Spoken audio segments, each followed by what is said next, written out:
Olá, mais uma vez com vocês, Luz, Câmera e Ação contra o Câncer. Hoje, a nossa entrevistada é a Ellen Juliana Lopes Simone. Ela é enfermeira, coordenadora do Departamento de Internação Cirúrgica aqui do Hospital de Câncer de Barretos. Ou, para abreviar tudo isso, ela é enfermeira coordenadora da internação.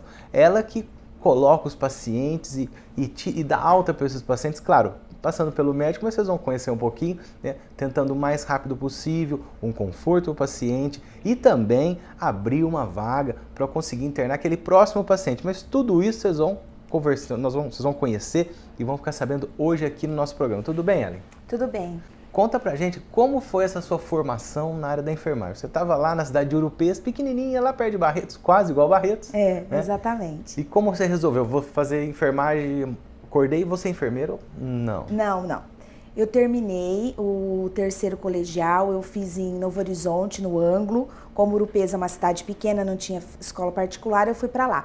Terminei aí o terceiro colegial, eu fiz teste vocacional. No teste vocacional... Você procurou o teste porque você estava meio em dúvida? Eu tava em dúvida o que eu iria fazer, se era humanas, se era exatas, o que era. Aí eu falei assim, bom, vou fazer o teste vocacional. Fui pro teste vocacional, deu fisioterapia e enfermagem. Aí eu fiz um estágio na minha cidade de uma semana com uma fisioterapeuta conhecida da família. Mas eu não me identifiquei. Não é bem Não é isso que eu quero, não gostei. Aí eu achei melhor optar pela enfermagem. Mesmo sem fazer o estágio? Mesmo sem fazer estágio, não fiz. Era uma coisa já que me agradava um pouco. Mas aí eu optei em fazer enfermagem e fui. Você tinha alguma experiência antes? Não. Ou só de ver, de ouvir falar? Assim? Só de ver, de ouvir falar. Tinha colegas na família, amigas dos meus pais que são enfermeiras, que atuam lá em Urupês, São José do Rio Preto. Mas assim, de conhecer o dia a dia da enfermagem, eu nunca tive contato. Aí eu fui, prestei vestibular, passei em Araraquara. Que é próximo ali, papai e mamãe? Não é próximo. Eu morei 4 anos, são 250 quilômetros. Então papai e mamãe eles ficaram meio bravos, ficou muito longe de casa. Fiquei longe de casa, eu sou filha única, então eles assim, acharam meio estranho, porque eu também passei em São José do Rio Preto, mas eu optei por Araraquara. São José é mais próximo? É bem mais próximo, é 50 quilômetros, mas mesmo assim eu optei por Araraquara e fui. Aí foram 4 anos. E na chegada na faculdade, assim, claro, depois, o primeiro contato com a profissão, lembrando lá do teste vocacional, você falou, acho que o teste acertou, não estou com dúvida daquele teste, não, teve alguma? Não, eu não fiquei com dúvida em nenhum momento. Em nenhum momento eu fiquei com dúvida, eu já me identifiquei. Falou, o teste acertou. Acertei. Era isso mesmo que eu queria. Principalmente no primeiro ano, ainda não, porque no primeiro ano você não tem contato, você fica mais com a teoria. Mas depois, do segundo ano em diante, onde a gente começa os estágios, vai para a área prática, né, para o laboratório de enfermagem, essas coisas todas, aí eu me identifiquei. Eu falei, não, realmente é isso que eu quero. Olha, aqui nossas entrevistas, nós entrevistamos muita gente da parte científica, claro, algumas pessoas do assistencial, né? Você em casa para atender. Assistencial é aquela pessoa que está diretamente em contato com o paciente, que é o seu caso. Nós temos enfermeiras, médicos e todos os profissionais aqui do hospital que têm, às vezes, uma parte maior de fazer a ciência, de buscar coisas novas, e algumas pessoas uma parte maior dessa ligação com o paciente, que é o seu caso, né? O seu caso é quase 100% assistencial. Quase 100% assistencial. Só que na faculdade não é bem assim, né? Não. Na faculdade não é bem assim. Tanto é que a hora que você termina a faculdade, você fala assim, meu Deus, e agora? Ainda mais quem nunca trabalhou. Porque quem já foi... o seu caso. Você que foi meu tinha caso. Contato nenhum com nada. Começou... Nunca tive contato nenhum, nunca trabalhei, nem durante a faculdade, eu só estudava. Então, assim, era período integral, eu nunca tive contato. Aí a hora que termina, você fala assim... Você ganhou o canudo da mão, a barriga gelou. Exatamente. Falei, e agora? Agora... Teve que colocar em prática e eu aprendi.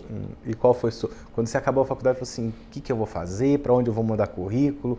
Já havia ouvido falar do Hospital de Barretos ou era uma coisa distante? Já ouvia falar, porque lá em Urupês tem muitos pacientes que fazem tratamento aqui.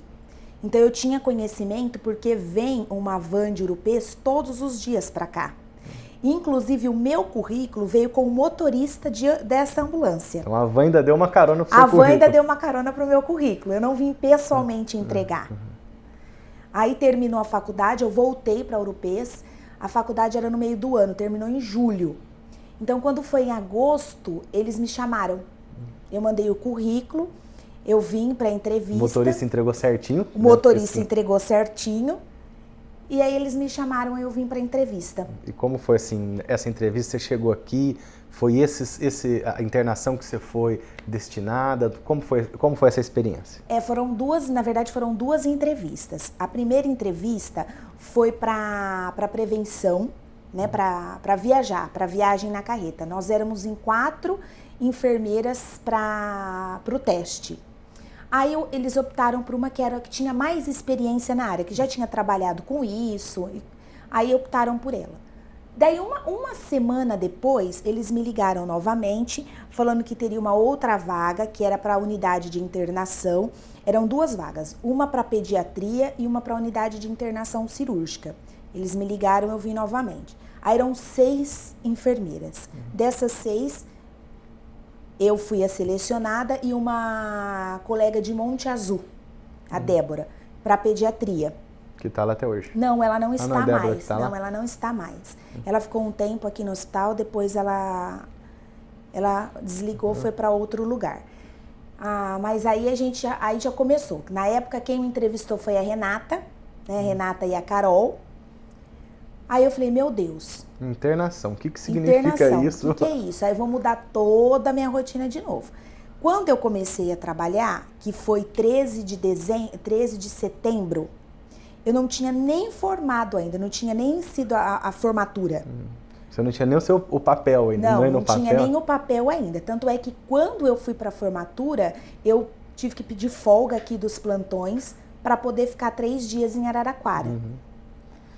Aí depois, a hora que você se depara com a realidade, você tem que... Bom, o que eu vou fazer agora, né? Isso você vai contar já para o pessoal. Bom, a Ellen está contando para vocês como nem tinha terminado de formar ainda, já caiu no setor de internação do hospital, que no próximo bloco ela vai contar para vocês que eu acho que é um dos setores mais difíceis de trabalhar dentro de uma instituição, aqui dentro do nosso hospital, devido ao quantidade de pacientes, a multiplicidade, muitos profissionais atuando no mesmo local. Você vai saber isso no nosso próximo bloco. Você que gosta de acessar a internet, fanpage e tudo mais, acesse o nosso canal no YouTube, procure lá H-Câncer Barretos, dê uma olhada, assista o programa completo, uma partezinha, alguma dúvida que você tenha, é só procurar lá no nosso canal do YouTube. E claro, não tem só o nosso programa, são várias as informações, os vídeos aqui do nosso Hospital de Câncer de Barretos. Fique agora com o quadro Aconteceu e voltamos já. No domingo, dia 24 de novembro, foi realizada a caminhada Passos que Salvam. O evento, que envolveu mais de 80 cidades de 5 estados brasileiros, visa conscientizar a população sobre a importância do diagnóstico precoce do câncer infanto-juvenil. Naima Khatib, coordenadora de campanhas do Hospital de Câncer de Barretos, e o Dr. Luiz Fernando Lopes, diretor do Hospital Infanto-Juvenil, falaram sobre a relevância do acontecimento. Esse ano nós tivemos muito mais cidades que abraçaram a nossa causa. A organização foi uma organização muito gostosa. Você vê que todos estavam querendo abraçar a nossa causa. Os coordenadores de leilões, por todo o Brasil, a Ordem Demolei, a maçonaria. Nós tivemos cidades que nos ligavam pedindo, né, que queriam participar de nossa campanha. Enfim, a caminhada cresceu muito do ano passado. A caminhada de 2012 nós tivemos 22 cidades envolvidas, 2 estados. Esse ano foram 80 cidades e 6 estados. Nós queremos que o Brasil caminhe e nós temos certeza que a cada dia vai aumentar mais o número de cidades e de pessoas querendo colaborar. Todos ligavam querendo adquirir os kits. Enfim, nós estamos muito felizes com tudo que aconteceu. Todos se mobilizaram muito para que fosse possível esse dia e nós temos certeza que nosso objetivo de alcançar o mesmo índice dos centros internacionais vai ser alcançado. Hoje o nosso Brasil só alcança 55% de chance de cura nas crianças. Os 96% nós vamos alcançar em muito pouco tempo, se Deus quiser, com toda a ajuda e toda a colaboração de todos, como o dia de hoje. Muito obrigada. Esse é o segundo ano onde o programa Passos que Salvam acontece. A gente percebe que esse ano tem muito mais pessoas que aderiram à caminhada em muito mais cidades de vários estados brasileiros, mostrando que as pessoas, quando elas são mobilizadas, elas respondem. E isso é muito importante para a consciência de que o câncer em criança existe e que nós estamos aqui para tratar e que o hospital é novo e que está de portas abertas para que as crianças cheguem, mas ainda a gente recebe crianças muito tarde, com diagnóstico muito tardio, então programas como esses, Passos que Salvam, na verdade é uma forma de consciência de que a gente precisa fazer alguma coisa para que as pessoas saibam da existência do câncer na criança e saibam identificar o câncer infantil. Então, quando a gente andou pelos 5 quilômetros da caminhada, nós vimos também placas informativas de como identificar a leucemia, de como identificar vários tumores e que o hospital está aqui para isso e que a gente tem todos os recursos para receber as crianças do Brasil todo. Nós somos muito gratos às pessoas que aqui estão e todas aquelas que nos apoiaram para que essa caminhada de hoje acontecesse. Obrigado a todos por isso. Voltamos, Luz, Câmara e Ação contra o Câncer. Hoje a nossa entrevistada é a Ellen, ela é enfermeira coordenadora da internação cirúrgica aqui do Hospital de Câncer de Barretos. Como ela parou lá no bloco anterior, então ela chegou aqui em Barretos, né? Não estava nem formada ainda, quer dizer, ela tinha toda a autorização e tudo mais, mas ela não tinha ido na sua festa de formatura. Aí você pediu a dispensa para ir na festa de formatura, trocou o plantão. Troquei o plantão. Pedi dispensa, eu vim para o período da tarde, né, para o plantão da tarde. Mas como chegar para o colega e falar, você pode me cobrir que eu vou na minha festa de formatura? Exatamente, foi isso mesmo. Aí eu pedi para a colega, né, conversei para ver se a gente podia folgar nesses 3 dias, eram quinta, sexta e sábado, para eu poder ir para Araraquara na festa de formatura. Graças a Deus deu tudo certo, ela trocou e fez o plantão para mim. Aí eu cheguei, então eu vim para o horário da tarde, né, das 14h20 às 22h48. Na época nós éramos em 6 enfermeiras, então ficavam duas enfermeiras por plantão. Então cada uma cobrindo uma ala que são 30 pacientes. Aí você passou seu cartão no primeiro dia e falou, tenho 30 pacientes para olhar. Não são só 30 pacientes. Mas os técnicos de enfermagem, os médicos vão passar visita, todos os outros profissionais vão passar visita. Exatamente. O que você sentiu a hora que você passou o cartão? Ainda nem tinha ido na festa de formatura. Não. Passei o meu cartão e falei, e agora? E agora? Aí eu tinha certeza daquilo que eu queria, né? Eu sempre fui assim, bem convicta do que eu queria profissionalmente. Falei, bom, agora eu tenho que colocar em prática o que eu aprendi. Conseguir relacionar a teoria com a prática. Mas você assusta muito, porque você chega assim, sem experiência nenhuma. Eu tive muito apoio de uma enfermeira mais velha que trabalhava comigo na época. Hoje ela já não está mais aqui, mas ela me deu um suporte. Então, nos primeiros dias, 1 ou 2 dias, ela ficava comigo na mesma ala que esses 30 pacientes, dando uma cobertura. Então, eu ia fazer as coisas, mas eu me lembro que a primeira vez que eu fui colher uma hemocultura, eu nem sabia direito o que era colher uma hemocultura de um paciente. Ela foi comigo, me ensinou passo a passo, só que ela não podia ficar sempre, né, me acompanhando o tempo todo. Então ela ficou 3, 4 dias e depois eu tive que assumir sozinha. Aí você chegou e como foi essa... E a recepção dos técnicos, dos outros profissionais que às vezes tinham anos e anos de experiência? Exatamente. Foi tranquila? Porque o ser humano às vezes ele é um pouco complicado. Até hoje eu falo isso para os funcionários, para os colaboradores que a gente, os novos, né, que a gente admite. Falo que a recepção é muito importante, porque se você tem um bloqueio da equipe, se você sente um bloqueio, você trava. E graças a Deus eu não tive isso. Em nenhum dos horários. A equipe da tarde, que foi a equipe que eu iniciei, era uma equipe muito coesa, era um pessoal mais antigo, que estava no hospital há 5, 6 anos. Os próprios técnicos de enfermagem, eles me ajudaram muito. Alguns ainda estão comigo, ainda trabalham aqui. Então foi muito bom, eu tive um apoio. Algumas pessoas, claro, você sente assim, será que ela sabe mesmo? E eles acabam te testando de alguma forma. Mas a partir do momento que você mostra que você veio aqui para contribuir, que você está ali para ajudar e que o objetivo maior é o paciente, nós estamos trabalhando em prol do paciente que Fica um objetivo só e fica um todo mundo objetivo trabalha só, junto. e todo mundo trabalha junto, trabalha em parceria. Então, você chegou no período da tarde, como foi sua evolução até se tornar coordenadora geral dessa internação cirúrgica, que o pessoal vai saber agora o que é. Isso. Eu fiquei 1 ano como enfermeira assistencial, então há 10 anos atrás, não havia enfermeiro coordenador na unidade de internação cirúrgica, era uma enfermeira da EMAT-TMO que dava o suporte para a cirúrgica, e ela, dentro desse 1 ano, avaliando o meu perfil, desempenho, ela falou assim, não, Ellen, você tem condições, e ela me convidou, né? Ela me convidou, eu aceitei, porque eu gosto de desafio. Eu falei, não, vamos lá, vamos tentar, né? Vamos ver o que a gente pode fazer para melhorar.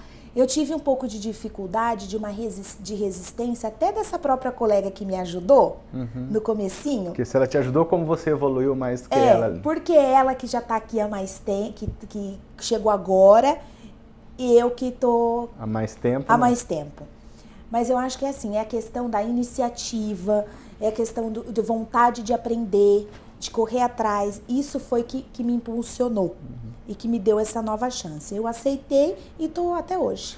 E a internação cirúrgica, né, para o nosso telespectador, o que significa internação cirúrgica? Para quem que você dá o suporte? Quem você ajuda aqui no hospital? Você, assim que eu digo, a internação. Quem manda paciente para a internação? Tá. A unidade de internação cirúrgica ela é composta por 60 leitos, né? Hoje, desde 2007, a gente conseguiu dividir esses leitos por especialidade. Então, a gente atende 12 especialidades. Então, a mama tem um número de leitos, o cabeça e pescoço outro número e assim por diante. E assim por diante, exatamente.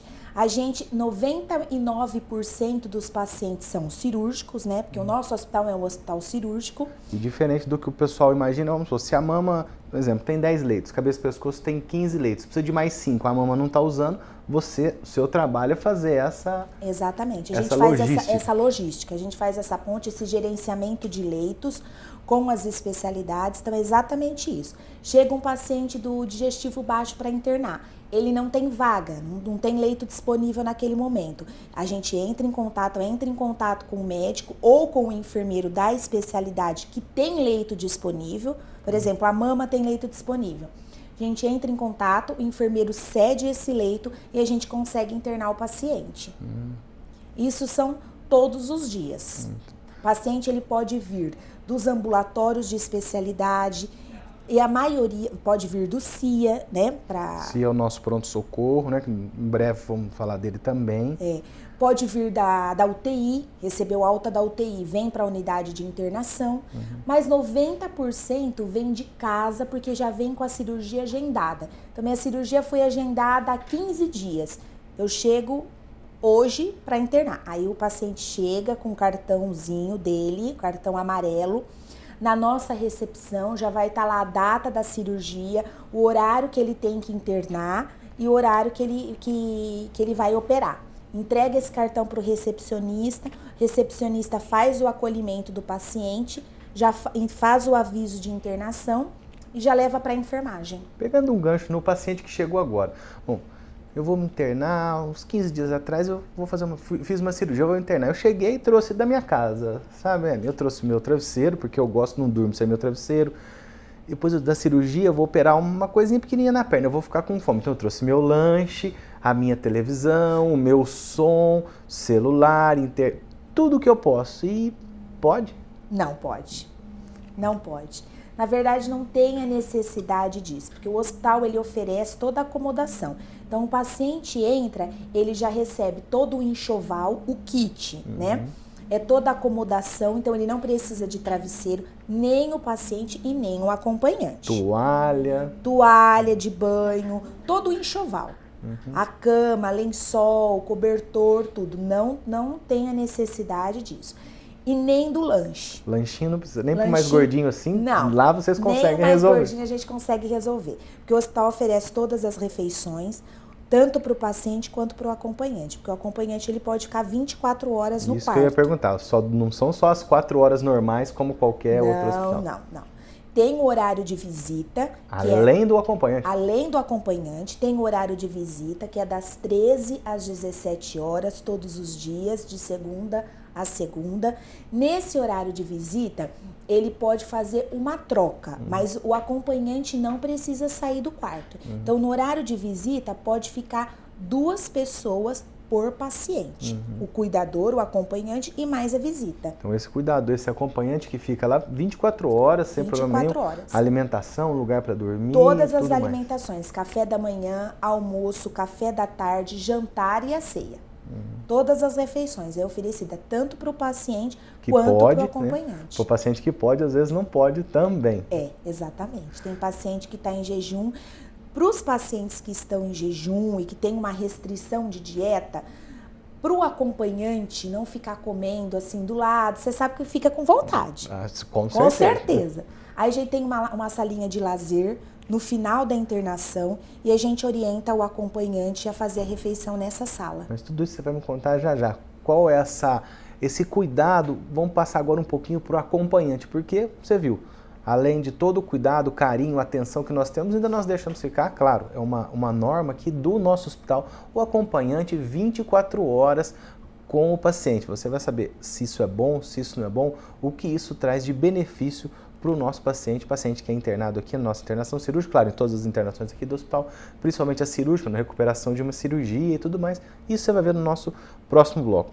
Dê uma passadinha, Facebook, YouTube e siga a gente no Twitter. Você vai ficar agora com o quadro Conhecendo e voltamos já.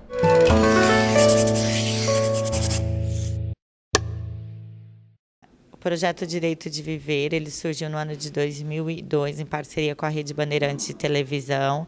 Por a gente ser uma instituição, a gente tem direito a 30 dias do número do 0500, onde as pessoas podem fazer a doação através de uma ligação telefônica e sem custo.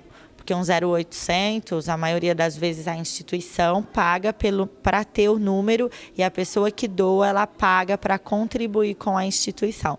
Então, é um benefício que a gente tem por ser uma fundação de ter 30 dias desse número para contribuir com projetos que a gente direciona a campanha.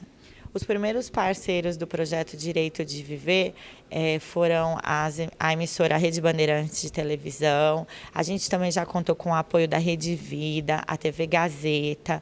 Hoje a gente tem apoio de emissoras mais direcionadas para um público específico, como o Canal Rural. E a Rede TV faz 4 anos que está com a gente nesse projeto. Uma coisa que é muito bacana da gente destacar é que o projeto ele tem sempre o apoio dos artistas que são parceiros do hospital, que estão aqui com a gente fazendo show, tem nome dos pavilhões, então a gente sempre pode contar com o apoio desses parceiros nos programas ao vivo que a gente tem na campanha Direito de Viver. Essa é a 10ª edição do projeto Direito de Viver.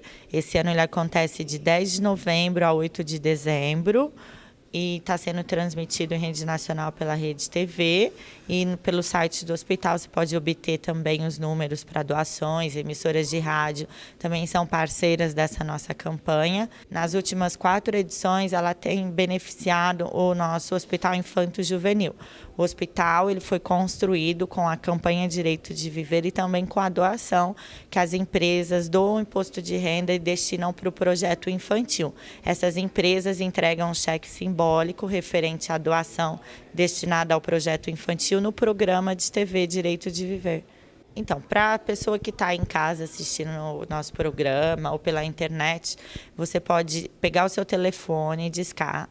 Tem 3 números para doação. Você pode contribuir com R$15, com R$20 e com R$30. Outra opção de contribuir com a campanha é através do site do hospital, que é o hcancerbarretos.com.br. Voltamos, Luz, Câmera e Ação contra o Câncer. Hoje a nossa entrevistada é a enfermeira Ellen. Ela está contando para vocês um pouquinho da rotina da nossa internação cirúrgica. O paciente vem até o hospital para fazer uma cirurgia, se tratar do câncer que ele está ali cuidando. E lembrando, traz sempre o acompanhante. Nós estamos agora focando no acompanhante para a pessoa que está nos assistindo, você em casa que porventura vai fazer uma cirurgia aqui com a gente, né, sabe que se você vier para o hospital, você tem a possibilidade de um acompanhante e esse acompanhante auxilia, né, Ellen? Ajuda muito. Auxilia muito. Eu acho que é de extrema importância o paciente que recebe um diagnóstico de câncer, ele não, é diferente dele vir para um hospital para fazer uma cirurgia de vesícula. Né? A gente sabe que é completamente diferente e precisa desse suporte familiar. A família é de extrema importância para o apoio, para o suporte. Embora a gente tenha assim, a terapêutica é de último escalão, a tecnologia, mas a presença afetiva de algum membro da família, do cuidador, é importantíssimo. E até na alta hospitalar, porque na alta hospitalar a gente precisa identificar quem que é que vai cuidar desse paciente em casa, para passar todas as informações de como que ele vai proceder em casa, dos cuidados que ele vai ter com esse paciente. Às vezes o paciente está fragilizado, você passa a informação para ele, a gente passa a informação, mas às vezes ele não vai assimilar como esse acompanhante que ficou ali, acompanhou essa internação. Então é de extrema importância, a gente frisa muito isso, desde a consulta no ambulatório para marcação da cirurgia. Isso já é bem informado que o paciente ele precisa vir com acompanhante para dar esse suporte mesmo afetivo. Então, bom, nós já entramos na internação, deixei meu travesseiro lá em casa, meu naná ficou em casa, meu lanchinho não pôde entrar, estou com minha acompanhante e aí chegou a hora da cirurgia. Então, o paciente é preparado, ele vai para o centro cirúrgico, né, faz o procedimento que lhe cabe. E a recepção, como essa recepção, o cuidado desse paciente na volta. Antes disso, o centro cirúrgico, qual o volume de cirurgias que vocês atendem? Você falou que tem 60 leitos. Tem 60 qual a sua taxa de ocupação? Quanto desse, como se fosse um hotel, né? Que é a taxa de ocupação. Exatamente. Você precisa fazer isso rodar. Porque quanto mais você roda, mais pacientes você consegue dar atenção. Consigo internar. A nossa taxa de ocupação ela é em torno de 95%, 96%. Ela acaba decaindo um pouquinho nos finais de semana, porque é onde a gente consegue concentrar o maior número de altas. O maior fluxo de alta são nos finais de semana. E como a unidade de internação ele é cirúrgica, o centro cirúrgico ele não funciona nos finais de semana, só para cirurgias de urgência. Funciona de segunda a sexta-feira para cirurgia marcada, que a gente chama de eletiva. Então, e sua taxa geralmente 57 pacientes todo dia. Todos os dias. Todos os dias. Os leitos que ficam vagos, ou é um leito que está em manutenção, que precisa de manutenção, ou é leito onde o paciente precisa ficar em precaução, precisa ficar sozinho no quarto. Fora isso, são 2 leitos por... São 30 quartos, 2 leitos por quarto. 2 leitos por quartos. Aí o paciente, a nossa taxa de ocupação é em torno de 96%, 97%. A média de permanência são 3 dias, então o giro é muito rápido. Por que a gente consegue fazer um volume alto de cirurgias, que está em torno de 520, 516 cirurgias mês? Porque nós temos uma rotatividade muito grande. O paciente ele não fica muito tempo internado. Então, a maioria são de 3 a 4 dias. Isso cai naquilo que nós já falamos, já mostramos aqui no programa, cirurgia minimamente invasiva, técnicas mais modernas. Exatamente. E tudo mais que é usado no nosso centro cirúrgico. Então, o Dr. Kroider falou um pouquinho de cirurgia minimamente invasiva, o pessoal da mama contou para vocês também. A cirurgia de mama é uma cirurgia mais rápida, o paciente consegue internar um dia, fazer a cirurgia e ir embora no outro dia. Exatamente. Cirurgias da mama, algumas cirurgias da uro, cabeça e pescoço com melanoma, consegue operar num dia e ir embora no outro. Isso agiliza, gira o leito. Isso dá oportunidade para outras pessoas. Para outras pessoas. A gente consegue fazer essa rotatividade e, consequentemente, internar mais pacientes, né? E essa rotatividade, esse fluxo, esse mundaréu de gente que te ajuda lá, claro, né? Técnicos de enfermagem, fisioterapeutas, toda a multiprofissional, mas vamos ficar mais nos técnicos de enfermagem. Como é, assim, o cuidado que você, como a coordenadora, tem com esses técnicos no dia a dia, o que faz, o que não faz, o que pode, o que não pode, e um apoio também, porque você imagina, ali o trabalho é pesado. É pesado. Então, hoje, a nossa equipe ela é composta de 52 membros da enfermagem, entre enfermeiros e técnicos de enfermagem. Nós temos todo um cuidado com esse técnico, porque antes dele ser admitido, a gente passa por um treinamento. Então, ele tem 90 dias aí de experiência para ver se ele vai conseguir se adaptar àquela realidade, se realmente é isso que ele quer. Então, ele chega, ele já não vai assumir paciente. Primeiro, ele vai ficar sobre um suporte da enfermeira. A enfermeira vai acompanhar esse técnico de enfermagem nos cuidados com o paciente. Se tiver tudo ok, ele tá seguro naquilo que ele tá apto, aí a gente...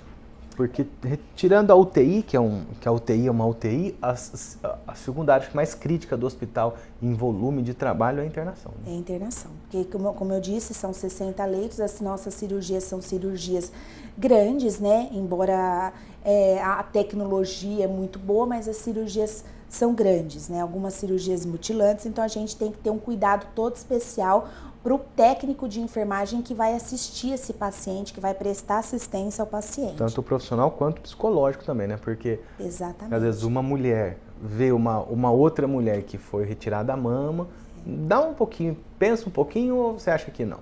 Pensa. Eu acho que a gente tem, a empatia fala muito, né? De você se colocar no lugar do outro. Eu acho que isso é um ponto muito importante na unidade de internação, que os colaboradores, eles conseguem se colocar no lugar do outro. Então, eu acho que a partir do momento que você consegue se colocar no lugar do outro, você consegue prestar uma assistência melhor, porque você pode identificar aquele paciente como o seu familiar. Se fosse o meu pai, se fosse a minha mãe, o meu irmão, como eu atenderia? Então, você atenderia da melhor forma possível. É o que a gente tenta fazer, é o que a gente sempre fala para eles nos treinamentos, nas palestras de motivacional, para a gente se colocar no lugar do outro. E essa palestra, esse treinamento, eles têm uma educação continuada também, como todo hospital. Tem uma educação. O hospital tem um departamento de educação corporativa que vai dar todo um suporte para a gente, mas cada departamento, avaliando a necessidade do setor, ele consegue montar o treinamento baseado nas suas necessidades. Então, a gente foca muito essa questão da motivação. Não só na parte técnica da assistência, mas essa parte de motivar mesmo. Por que você está aqui? Se você quer estar aqui, se você quer fazer parte desse grupo, dessa família. Então, só fica com a gente quem realmente tem perfil, quem realmente consegue se identificar com o serviço. Porque tem que dar tudo de melhor para o paciente. Tem que dar tudo de melhor para o paciente. Carinho, atenção, tecnologia, exatamente, formas, medicações e tudo mais, mas o mais importante é a atenção. É a atenção. E trabalhar num sentido único, num objetivo único. O objetivo de estarmos aqui é atender o paciente, não tem outro sentido a não ser esse. Então, a equipe tem isso formado, tem isso bem esclarecido para cada um. E por isso que tem os 90 dias de experiência. Quem não consegue se identificar, quem não tem perfil... Ou vai para outro setor. Ou vai para outro setor, ou a gente... Desliga. Bom, Papo Agradável com a amiga Ellen está contando para vocês um pouquinho da internação cirúrgica, o que é, o que não é. E no nosso próximo bloco você vai ver os planos que ela tem pensando lá na cabeça dela, que ela está saindo do hospital, o que eu posso fazer e o que eu vou cobrar do hospital para poder dar mais atenção, mais carinho e um melhor atendimento para o paciente. E também, nós já falamos um pouquinho, mas vamos falar um pouquinho mais da tecnologia na prática. Você já ouviu falar dessa tecnologia aqui nos 2 ou 3 programas, mas a Ellen é a pessoa que vai falar na prática como funciona essa nova arma, né, para ajudar o paciente, ajudar os funcionários e, claro, levar um pouco mais de tecnologia, carinho e atenção aos nossos pacientes. Bom, você vai ficar agora com uma dose de saúde, mas não deixe de acessar o nosso site www.hcancerbarretos.com.br e voltamos já.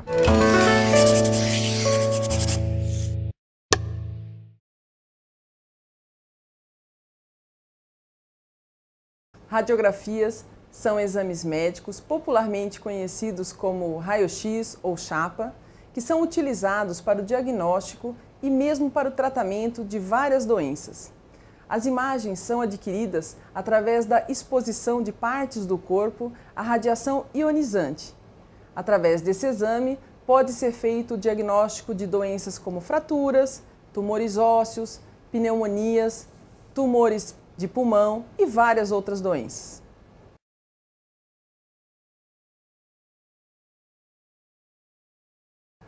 Os exames radiológicos são exames seguros em que a dose de radiação usada é muito baixa. Apesar disso, deve ser usada com parcimônia e apenas quando estritamente necessário.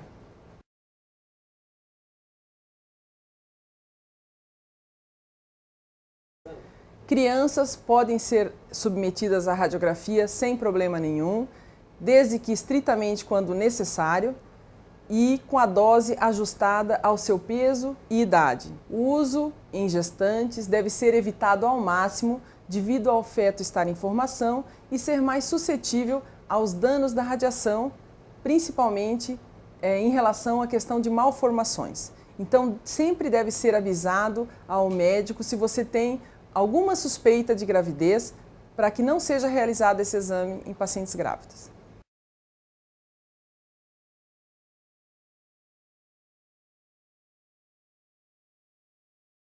Uma margem segura para a realização de exames anuais seria de 5 exames. Porém, em muitos casos, são necessários muito mais exames do que 5. Então, nesse caso, nós temos que fazer um balanço entre o custo e o benefício. Muitas vezes, o benefício causado por um exame radiológico é muito maior do que o prejuízo causado por ele. Então, nesse caso, nós optamos por realizar o número necessário de exames e não a média considerada segura.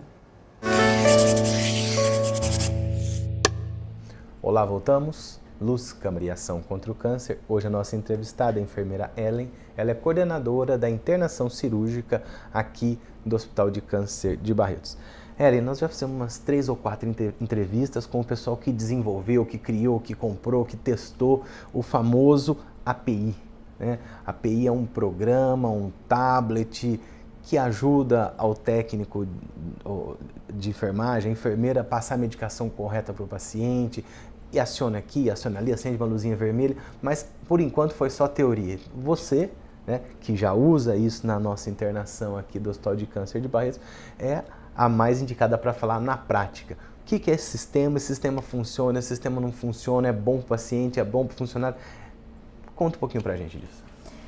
O API, a palavra API é atenção ao paciente internado.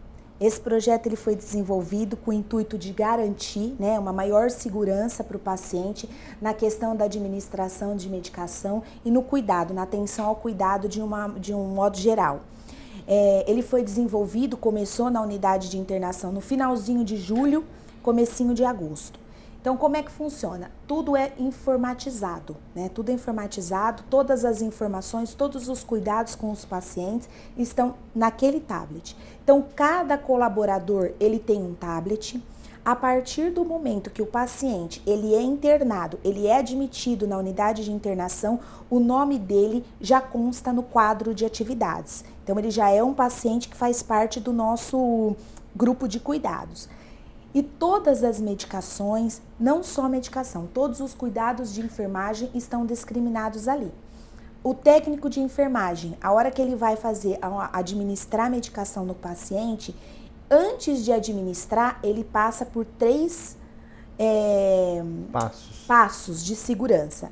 Primeiro, o crachá do próprio funcionário, o código de barra do crachá do funcionário, o código de barra da medicação e o código de barra da pulseira do paciente. Então, são 3 leituras, são 3 barreiras de segurança. Se eu quiser dar algum remédio para alguém, eu não posso, porque meu código de barra não está autorizado. Por exemplo, se está prescrito para você uma dipirona e sem querer você pegou um Nauzedron, que é uma medicação para vômito.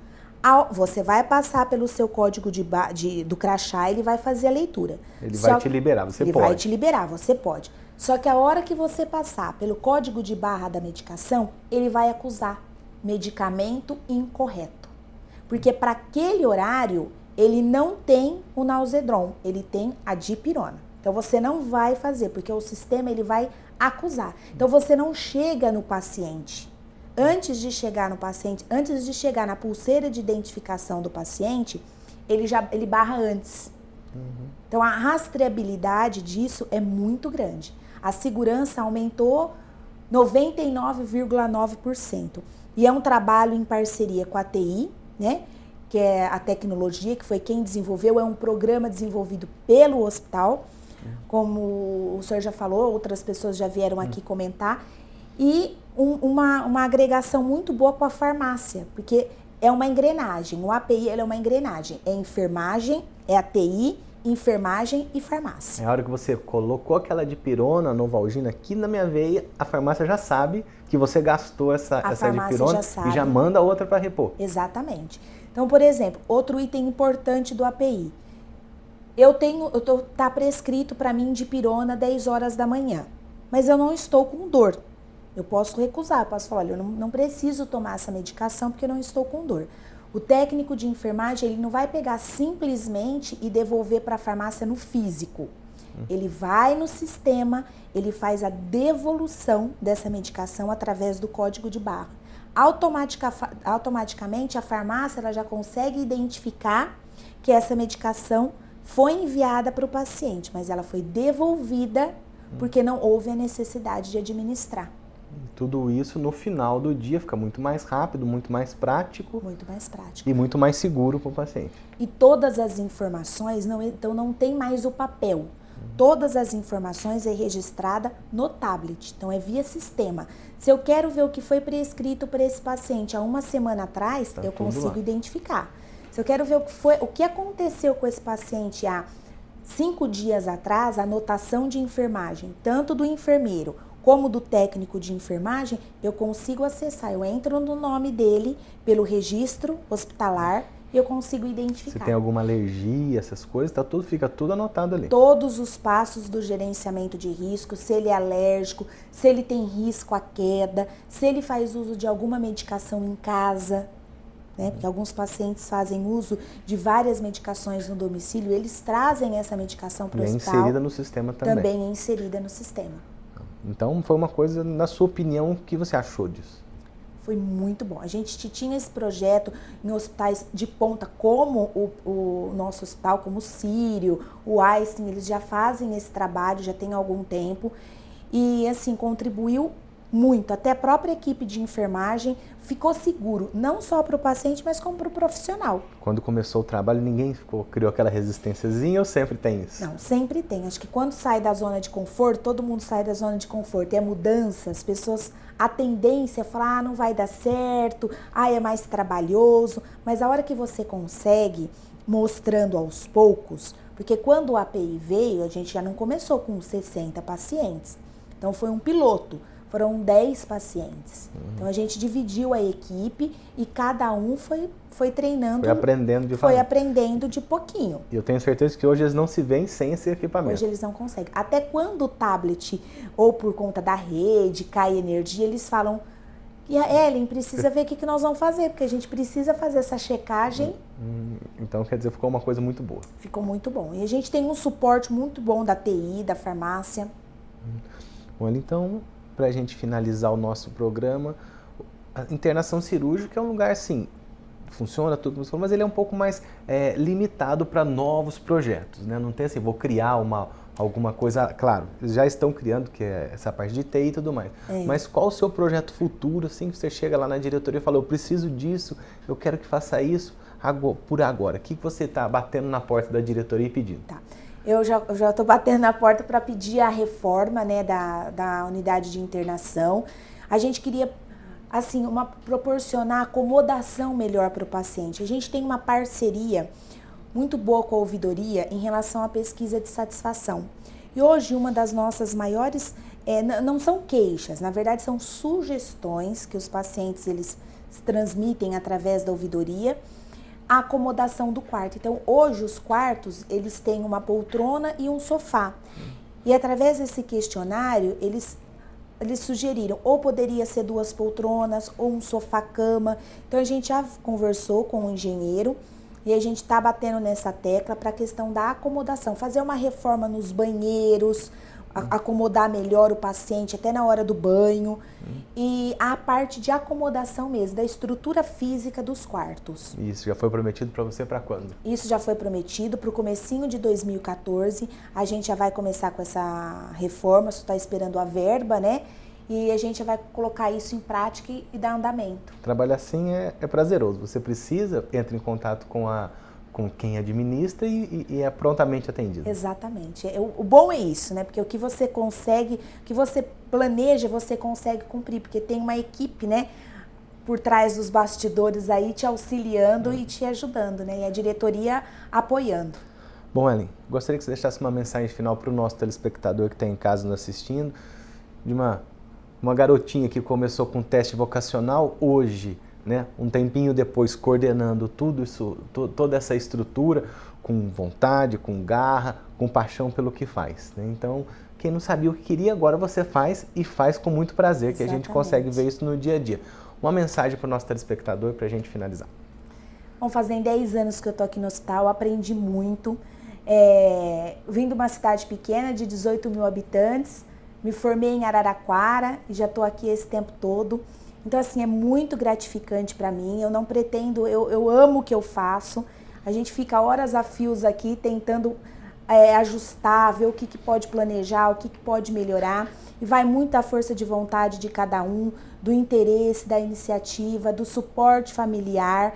Então, assim, é muito gratificante para mim estar aqui, é muito gratificante fazer parte dessa equipe, que a gente percebe que é uma estrutura agradável, que é uma família. Você consegue se encaixar como se você... Não é, na verdade, um ambiente de trabalho. Você consegue desenvolver suas atividades, assim, prazerosamente. Então, é muito bom atender os pacientes de forma adequada, dando uma melhor qualidade possível e maior conforto. Então, é muito gratificante para a gente fazer parte dessa equipe. Muito obrigado pelas suas palavras. Eu que agradeço. Você só esqueceu de uma coisa, dá um oi para a dona Helena, que hoje ela é pequenininha, mas depois ela vai procurar na internet e vai procurar achar a mamãe lá. Então Helena, vamos lá. A Helena tá com 8 meses, minha filha, a mamãe te ama. A mamãe te ama e espera que você assiste mais para frente. Bom, um beijo. Muito obrigado. Bom, nossa entrevista hoje foi com a Ellen, a coordenadora do Departamento de Internação Cirúrgica aqui do Hospital de Câncer de Barretos. Você aprendeu um pouquinho como é a internação, o que pode, o que não pode e todo o cuidado que a Ellen, todos os seus colaboradores e, claro, o hospital tem com o nosso paciente. Não deixe de acessar o nosso site www.hcancerbarretos.com.br. Você vai ficar agora com o quadro Trocando Ciência em Miúdos e voltamos em breve. Até mais.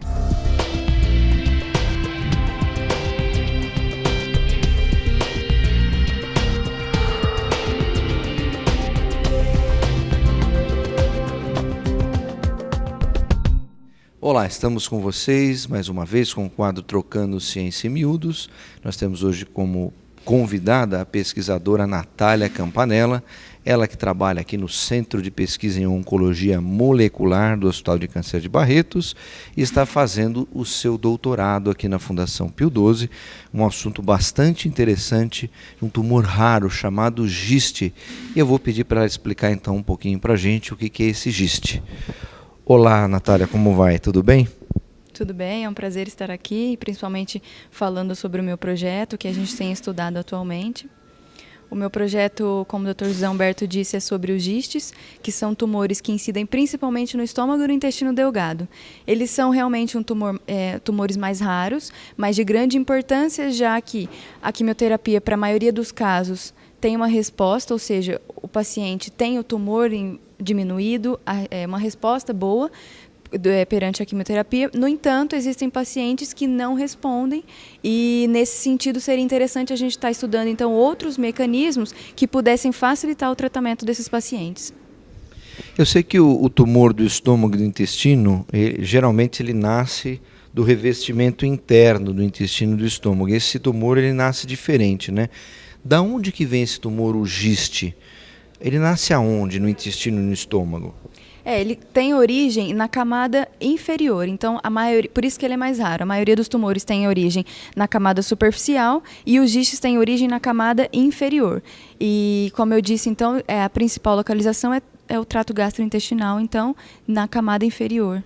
Então ele não aparece do revestimento interno, ele aparece mais uma parte mais profunda do intestino, ali talvez onde tenha músculo, é isso? Ali no músculo, do intestino, no músculo do estômago. Exatamente. E o que você está estudando exatamente nesses tumores, Natália, no seu doutorado? O que você está avaliando especificamente nesses tumores raros? O nosso foco é a biologia molecular, ou seja, aquilo que a olho nu a gente não enxerga, né? Então, a gente procura estudar o DNA, que é a molécula que carrega todas as informações e que está presente em todas as células do nosso corpo. Ela tem fundamental importância para tudo que existe, desde a cor do cabelo, a cor dos olhos, até nos tumores, onde há uma desregulação dos processos normais. Então, o que a gente procura são alterações presentes no DNA desses tumores que não estariam presentes normalmente no indivíduo saudável.